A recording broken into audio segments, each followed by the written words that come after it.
Aujourd'hui, nous organisons la fresque de la construction, qui est un événement pour nous qui est très particulier, car c'est une première pour la SA de l'Oise. Nous sommes opérateurs sur tout le département de l'Oise. Nous avons en patrimoine plus de 8400 logements familiaux et 2000 logements spécifiques. Et nous emmenons avec nous, dans nos opérations immobilières et dans nos gestions de logements, de nombreux partenaires que sont bien sûr les élus, les prestataires intellectuels, c'est-à-dire les bureaux d'études, les maîtres d'œuvre, les bureaux de conception, les bureaux de contrôle également. Également nos partenaires entreprises avec qui nous construisons et nous gérons nos parcs immobiliers. Et puis également d'autres partenaires avec qui nous pouvons travailler sur nos différentes opérations. Le but aujourd'hui, c'est de pouvoir emmener nos partenaires et puis d'éveiller les consciences sur l'acte de construire. On sait que nous devons, en 2030, réduire de 49% nos consommations de gaz à effet de serre. Ce qui est effectivement un enjeu majeur, sur un délai qui est effectivement très court. On sait que le parc immobilier, qu'il soit tertiaire, qu'il soit culturel, qu'il soit immobilier, locatif, c'est 45% de la consommation en France de gaz à effet de serre. Nous sommes un opérateur dans l'acte de construire et de gérer. Donc aujourd'hui, c'est d'éveiller la conscience avec cette fresque de la construction qui est un jeu de cartes qui va nous permettre de réfléchir à nos actions, à aujourd'hui, et surtout à nos pistes d'action pour arriver demain à réduire ce gaz à effet de serre de 49% au niveau national. Donc c'est vraiment l'enjeu d'aujourd'hui, c'est d'une démarche qui se veut ludique, pédagogique, de réfléchir, chacun avec un œil différent, puisque qu'on soit maître d'œuvre, qu'on soit maîtrise d'ouvrage, bailleur social en l'occurrence, qu'on soit élu, ou qu'on soit effectivement architecte, chacun a une vision différente de l'acte de construire. Et c'est bien autour d'une table, de marier ces différentes visions et à chacun savoir quelles sont les actions qu'on peut mener maintenant pour réussir l'objectif qui est 2030, moins 49% de gaz à effet de serre. La fresque de la construction est un atelier ludique, participatif et open source qui permet en 3 heures d'atelier de prendre conscience d'une vision systémique des problématiques environnementales liées à l'immobilier, la construction et l'urbanisme et de trouver des solutions et des pistes d'action pour changer nos habitudes demain.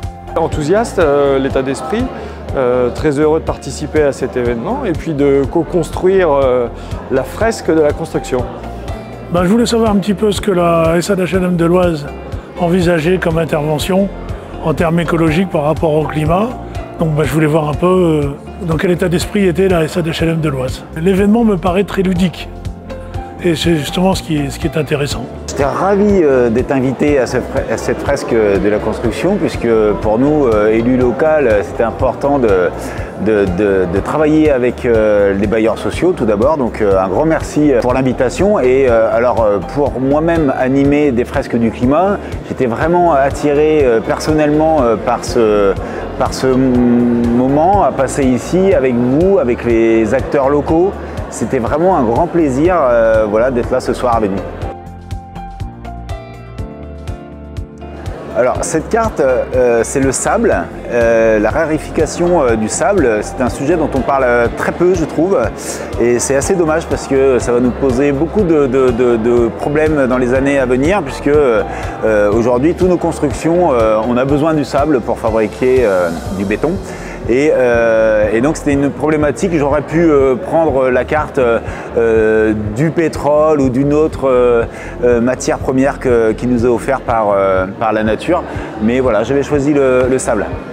J'étais très intéressée, très curieuse de découvrir l'outil fresque de la construction. Je connaissais le volet fresque du climat et j'avais envie de découvrir la fresque de la construction appliquée spécifiquement du coup à cet univers de la construction. Celle-ci, qui est le principe que tout commence mais tout est lié et tout est lié à nous, humains, on est un peu au centre et c'est à nous de prendre les décisions et de bouger et de changer. Voilà. La solution est là. Ce que j'ai appris en devenant animateur, c'est des éléments qui m'ont fait réfléchir sur le bâtiment et le mode de construction aujourd'hui. Ce que j'ai voulu, moi, faire passer comme message aux personnes qui étaient sur mon atelier, c'est d'être surpris, comme moi j'ai été surpris par les différentes cartes qu'on a pu avoir. Et voilà, réaliser qu'aujourd'hui, faisant partie de la conception, de la construction, j'ai responsabilité sur les générations futures et sur ce que je vais laisser à mes enfants. On a de la chance d'avoir pu mettre en place une mixité complète sur les différents postes qu'on a pu avoir. Ça nous a permis d'avoir des points de vue totalement différents.